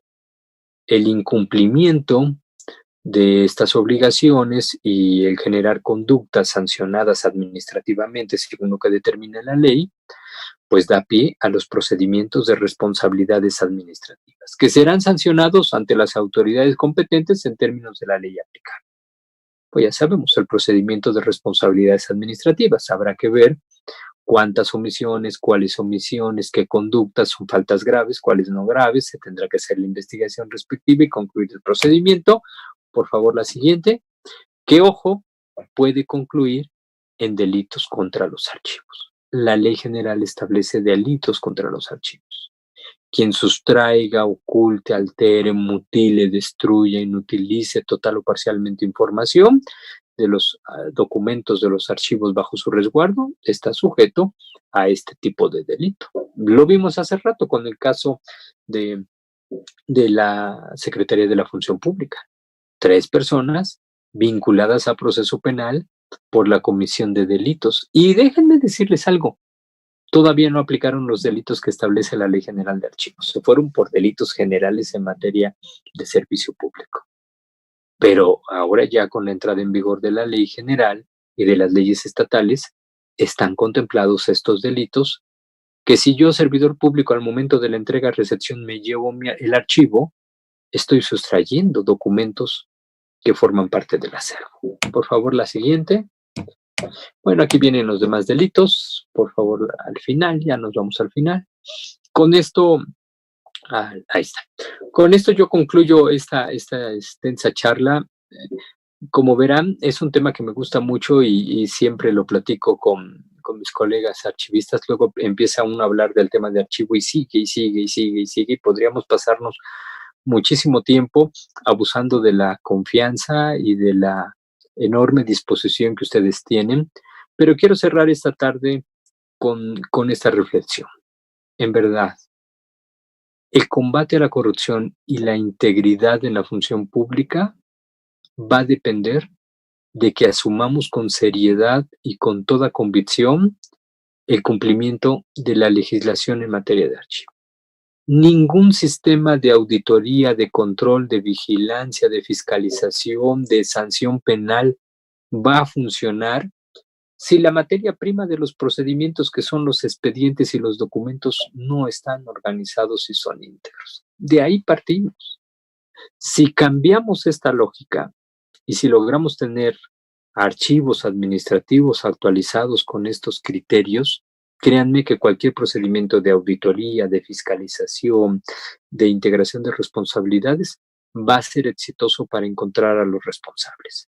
Y en la medida que estos procedimientos encuentren a los responsables y los sancionen, vamos a mandar un poderoso mensaje a los demás de que la impunidad ha llegado a su fin y de que el cumplimiento de la norma es la conducta exigible, real y efectiva en un Estado constitucional de derecho. Pues muchísimas gracias, quedo atento y al pendiente desde luego de las preguntas y comentarios que pudiera haber. Muy agradecido y vuelvo a reiterar mis disculpas por los problemas técnicos en el arranque. Gracias. Muchísimas gracias, maestro Luna. Amplísimo tema, amplísimo. Francamente es sorprendente la cantidad de disposiciones que los OIC tienen que estar vigilando. Evidentemente, este tema de los archivos, aunque no ha permeado dentro de la cultura de la burocracia, sí es un tema que nos debe de preocupar y nos debe de ocupar, ¿no? Porque evidentemente sí es necesarísimo para evitar la impunidad a la que ya nos dieron claros ejemplos de qué tan valiosa es la información documental, ¿no? Y ha generado muy buenas reacciones dentro de nuestro canal de YouTube, lo cual pues es muy agradable porque además hemos tenido muy buena asistencia. Nos visitan de todo el país, compañeros contralores y diferentes personas interesadas en la materia, ¿no? Incluso ya tenemos algunas preguntas, algunos comentarios. Y si me permites, maestro Luna, pues primero felicitarte, ¿no? La verdad, yo sabía que eras un experto en el tema y francamente has dado cátedra muy clara de ello, ¿no? De tu conocimiento del tema. Evidentemente los OIC sí tenemos una responsabilidad tremenda en esta materia, y pues ya estamos pensando ahora cómo vamos a tener que hacer nuestras auditorías, ¿no? Y dónde vamos a conseguir esos expertos en esta temática. Pero bueno, y un primer cuestionamiento que nos hacen, Beba Charis pregunta, dice, si en tu institución no se tiene archivo histórico, ¿cómo se debe considerar en el sistema informático de archivos? Y otra persona nos pregunta, Cruz Erlín López Rivas, ¿de qué forma podríamos acceder al material? Quienes se inscribieron, con todo gusto les vamos a enviar la ponencia, ya nos la envió el maestro Luna, y con todo gusto se las vamos a compartir. Si nos dejan también un correo en el canal de YouTube, con todo gusto la podemos compartir. Después alguien nos pregunta, un servidor público, ¿cuántas veces puede aparecer en el sistema informático, en el sistema institucional de archivos, y en qué normativa se puede fundamentar? Es un poco más bien en esto de la composición, ¿no? Es como se ha generado un poco la duda. Y sí, evidentemente, con toda la cantidad de servidores que deben intervenir, pues sí se genera este cuestionamiento, ¿no? No sé, maestro, ¿qué nos pudieras comentar?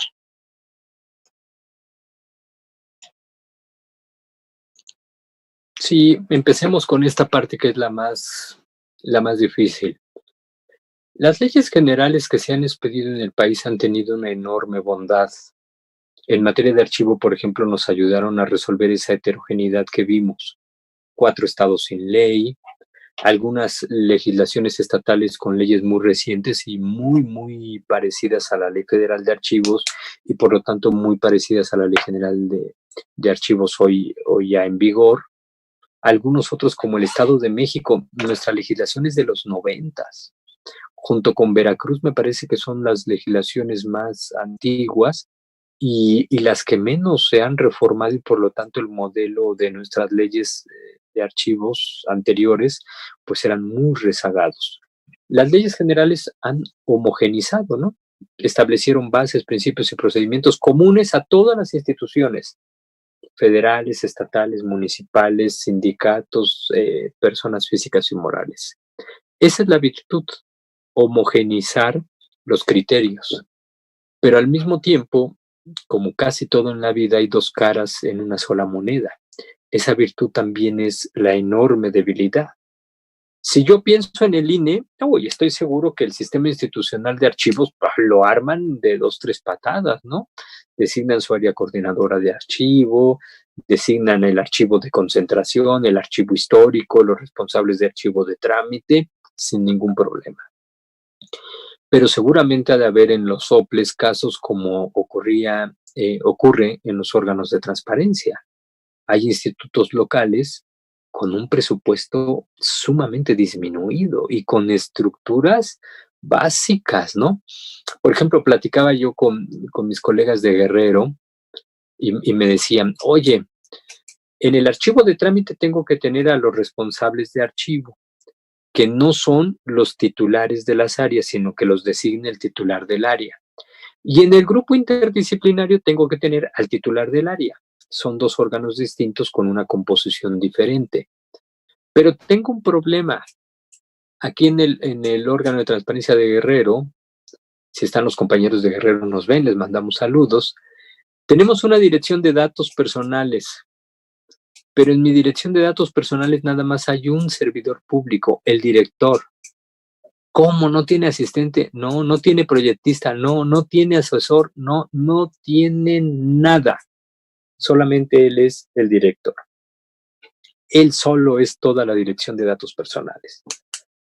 Obviamente aquí, lo que dice la ley, en el sistema institucional tienes al responsable de archivo de la dirección de datos personales y en el grupo interdisciplinario tienes al director y tienen que ser 2 personas diferentes. Aquí no se puede cumplir, ¿no? No se puede cumplir. Algunas instituciones puede ser que no tengan archivo histórico. ¿Qué es lo que normalmente se hace? Pues que se han transferido documentos históricos a los archivos, lo que hoy van a ser los archivos generales de los estados, ¿no? Al archivo del estado mandamos los documentos más antiguos, los históricos, para que no se pierdan. Ahí va a ser fundamental la participación del área coordinadora de archivo. No lo pudimos ver hoy, no pudimos ver las atribuciones del área coordinadora de archivos, pero el área coordinadora de archivos es un área de carácter normativa. En el sistema institucional es la única área normativa en mi institución. ¿Por qué? Porque va a emitir recomendaciones para adaptar la ley de archivos a la realidad de mi institución. No tengo archivo histórico, el área coordinadora tendrá que emitir un criterio para determinar que en el sistema institucional no va a haber archivo histórico. Se tendrá que buscar el mecanismo para la preservación histórica de la información. En el caso que les pongo de Guerrero, bueno, pues el área coordinadora de archivo tendrá que emitir un criterio para decir, por única ocasión o por único caso, la dirección de datos de esta institución, su persona que es el director, estará en el sistema institucional y estará en el grupo interdisciplinario. Tendrá que adaptar la ley a la realidad de la institución, porque efectivamente viene la mala noticia. Esta no la incluí en la presentación porque pues esta es la parte que no es bonita del asunto. Tenemos un mundo de cosas por hacer y ni un solo peso adicional. No tenemos ni un peso adicional. No hay presupuesto adicional, hay austeridad, hay disminución de recursos, hay muchas actividades, pero tenemos que cumplir con la ley. ¿Cómo lo vamos a hacer? Pues a través de esquemas como de esquemas de colaboración, de apoyo, de respaldo. Yo, por ejemplo, les propongo una cosa. En lugar de que cada OPLE haga su cuadro general de clasificación archivística, a lo mejor podrían generar comisiones para crear un cuadro tipo para todos los OPLEs, ¿no? Y aprovechar ese beneficio para cumplir todos con la norma. Entonces, ¿cuántas veces un servidor público puede estar? Es la tragedia, ¿no? Porque miren, así pasa en el Estado. Tú eres el de planeación. Muy bien, tú eres el de planeación, porque había que crear una UIPE. Te designamos como de planeación. ¿Qué crees? Ahora hay una ley de transparencia y necesitamos que haya un titular de la unidad de transparencia.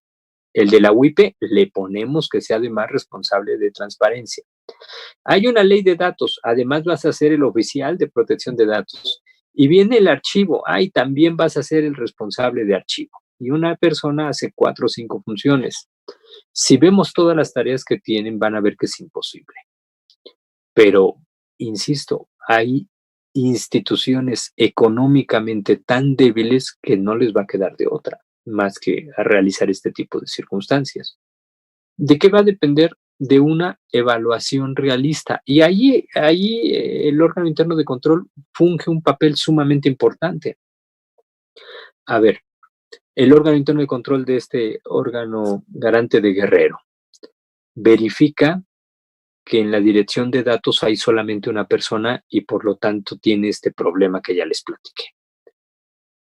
Pero se da cuenta el órgano interno de control que un área de comunicación social, de vinculación o de alguna actividad no sustantiva, a veces ocurre, tiene 10, 15 personas. Oye, el órgano interno de control ahí podría hacer la recomendación pues, de estos ajustes para fortalecer estas áreas débiles, ¿no? Y lograr que a la larga se cumplan los objetivos. La verdad es que hay un tema, hay mucha materia por hacer en el caso de ustedes. La verdad es que su participación va a ser genial. Yo solamente diría, entonces, que cuando revisen la conformación del sistema institucional, chequen si realmente son las necesidades de la institución lo que implica que, como aquí, una sola persona esté en estos 2 espacios o tenga que aparecer en varias actividades. Por ejemplo, que sea área coordinadora de archivo y al mismo tiempo responsable de archivo de concentración, ¿no? Estos 2 cargos a lo mejor en mi institución los va a hacer una persona porque no hay más. Si ustedes revisan y dicen, pues es que sí, son las condiciones económicas, adelante. Pero si esto ocurre más bien por una falta de la alta dirección de visión, pues bueno, ahí yo creo que las recomendaciones que ustedes hagan en la auditoría pueden modificar estas circunstancias. ¿Cómo lo vamos a adoptar? De acuerdo a las necesidades económicas. ¿Quién lo va a hacer? El área coordinadora de archivo a través de los criterios que emita. Y la presentación, qué bueno, sí, adelante, es pública, esta información hay que utilizarla, si alguien después la agarra y da su capacitación en su sujeto obligado, adelante, no hay que pagar créditos ni nada, no, lo importante es que la materia se socialice, necesitamos que la gente conozca el tema. Gracias. Muchísimas gracias, maestro. Pues sí, la verdad, el conocimiento se tiene que repartir, ¿no? Y la verdad lo que nos has dado es oro molido. Gracias. Mira, han llegado más preguntas, estas ya son con más feeling de órgano interno de control. Dicen, por ejemplo, Neri Castañeda nos pregunta, si en una auditoría archivística se encuentran hallazgos de incumplimiento a la Ley General de Archivos y o estatales, ¿en quién recae la responsabilidad? ¿En el titular del ACA o la máxima autoridad? A lo mejor se pone un poco la conducta, ¿no? Sí, tenemos que individualizar. Neri, saludos hasta Morelos, Neri, un gran amigo de Morelos, siempre interesado en estos temas. Como cualquier conducta, debe de investigarse, debe individualizarse, debe de identificarse quiénes son los responsables de la acción. Obviamente hay responsabilidad por acción o hay responsabilidad por omisión.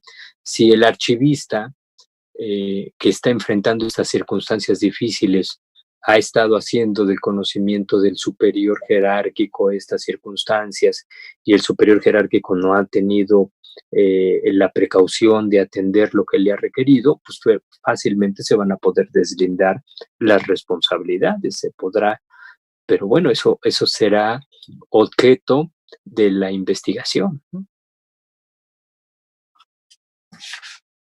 Efectivamente. Y bueno, te mandan saludos desde Tabasco, Raúl Cupil. Por ahí vi al compañero de Yucatán, a Wilber, y algunos otros compañeritos por ahí que nos mandan saludos, ¿no? Alguien que nada más puso órgano interno de control del OPLE, dice, la capacitación en materia de archivo es importante, no solo para el personal que somos designados como encargados de archivo de trámite, sino a todo el personal de las áreas administrativas, ¿no? Esos son nuestros comentarios que hemos recibido. Fíjense que este tema de la capacitación, Jesús, discúlpame que te interrumpa, es bien importante y ahí déjenme hacer un comercial de la institución en la que estuve y a la que le guardo mucho cariño y respeto, que es el Infoem. El Archivo General de la Nación hace ejercicios de capacitación por las condiciones económicas que enfrenta. Han tenido que cobrar algunos de estos cursos, aunque los costos son económicos. Pero ustedes váyanse al Infoem y hay un par de cursos gratuitos y en línea. Por ejemplo, alguien en su plan anual de desarrollo archivístico puede poner como objetivo esto, que todo mi personal tome el curso de inducción en materia de gestión documental y va al Infoem y utiliza ahí en el sitio electrónico que está, registra a su personal y toman el curso gratis, gratis. Y el otro curso que también está alojado ahí y que también es en línea y que también es gratuito es para la elaboración del cuadro general de clasificación archivística. La verdad son dos productos que el Infoem ofrece a cualquier persona, están ahí, utilícenlos, ¿no? Aprovéchenlos. La verdad es que esos cursos en cualquier otra institución pues saldrían con cierto costo. Sí, así es, pero mira, ya hay reacciones también. A ver. Dice, por ejemplo, Cruz Erlín López Rivas, excelente desarrollo del tema, maestro, gracias por su respuesta. Y ellos son de la Contraloría Interna del Instituto Electoral de la Ciudad de México, y Charis Beba nos hace un comentario, dice, cuando se realiza el registro en el Sistema Estatal de Archivo, no te permite registrar a un servidor público en dos posiciones en el Sistema Institucional de Archivos. la verdad. Sí, estamos en ese proceso. La ley incluye la cuestión de crear un registro nacional de archivos y un registro, algunas leyes estatales, un registro estatal. ¿Cómo vamos a conformar esos registros? Con la guía de archivo documental. Es un directorio de archivos y ese directorio de archivos debe de incluir al responsable de cada archivo de trámite. ¿Qué me preocupa? ¿Qué me preocupa a mí? En algunos estados han empezado a implementar estas obligaciones sin que se hayan formado los consejos estatales de archivo. Para mí los consejos estatales de archivo son sumamente importantes. ¿Por qué? Porque ahí es donde tiene que hacerse este calibre de las condiciones de todos los sujetos obligados del Estado. ¿Para qué? Para decirle al Archivo General, oye, no somos la federación.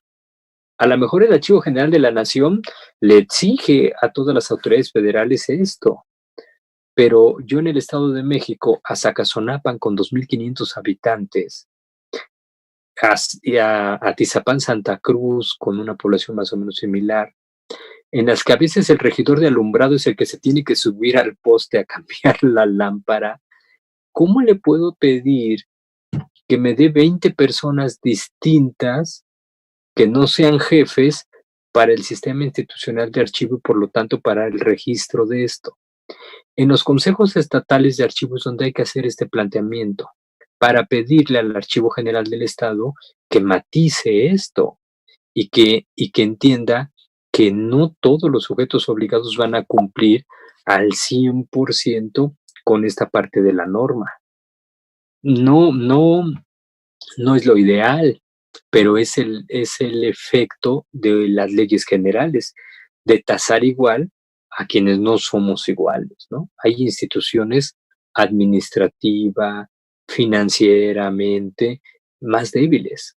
Habrá que buscar algunos ajustes ahí para poder resolver estos temas. Pero me preocupa que en algunos estados están ya los archivos generales impulsando las obligaciones sin haber conformado el Consejo Estatal de Archivos y sin dar la posibilidad de que en el Consejo Estatal de Archivos se emitan estas recomendaciones. Entonces, pues esa es una tarea para el Consejo Estatal de Archivos, ¿eh? Pues sí, así de complicado, ¿no? A veces la ley es muy abundante en estructuras, pero pues es también un poco de criterio, ¿no? De cómo se tiene que ir estructurando esta parte, ¿no? Bueno, se siguen recibiendo muchos saludos, les agradecemos mucho a todos. Y si no tienes inconveniente, mi estimado maestro Luna, yo simplemente haría constancia de un documento que te vamos a enviar, un reconocimiento, en donde si no tienes inconveniente, daría lectura a él. Dice, el Instituto Electoral del Estado de México y la Asociación de Contralores de Institutos Electorales de México, AC, otorgan el presente reconocimiento al maestro José Guadalupe Luna Hernández por impartir la conferencia Aspectos relevantes de la Ley General de Archivos y su aplicación por parte de los OIC. Firmado en fecha 10 de agosto de 2021, el maestro Francisco Javier López Corral, secretario ejecutivo del IEM, y su servidor Jesús Antonio Tobías Cruz, Contralor General de IEM y presidente de la CIEM. Evidentemente, en nombre de la mesa directiva, Blanquita, que nos acompaña, otros compañeros que por diferentes circunstancias no nos pudieron acompañar en esta sesión, pero a todos nuestros asociados, a nuestros amigos contralores de los OIC ENOPLES de la República Mexicana, pues les agradecemos muchísimo su participación, mi estimado maestro Luna. A ti agradecerte con todo el cariño y con todo el respeto que siempre me has generado por esta excelente exposición. Te agradecemos muchísimo. Muchas gracias. La verdad es que ha sido un placer para mí compartir con ustedes este espacio y sobre todo animarlos. Necesitamos ganarlos a ustedes en esta lucha por los archivos. Son piezas centrales. Así es, muchísimas gracias, maestro José Guadalupe. Muy interesante el tema. Tenemos todavía, bueno, ahí algunas preguntas. Me están pidiendo que nos compartan su exposición. Entonces, bueno, ya tenemos, creo, con el compañero Jesús Antonio la exposición para poderla compartir con otros compañeros de aquí de Morelos. Le agradecemos mucho su presencia, su ponencia. Gracias. Hombre, contrario. Pues muchísimas gracias. Nos despedimos de todos nuestros amigos y les agradecemos muchísimo su asistencia. Enviaremos los reconocimientos a los correos que nos fueron enviados en la ponencia y a los que se inscribieron a nuestro correo institucional. Les agradecemos muchísimo. Hasta luego. Muchas gracias.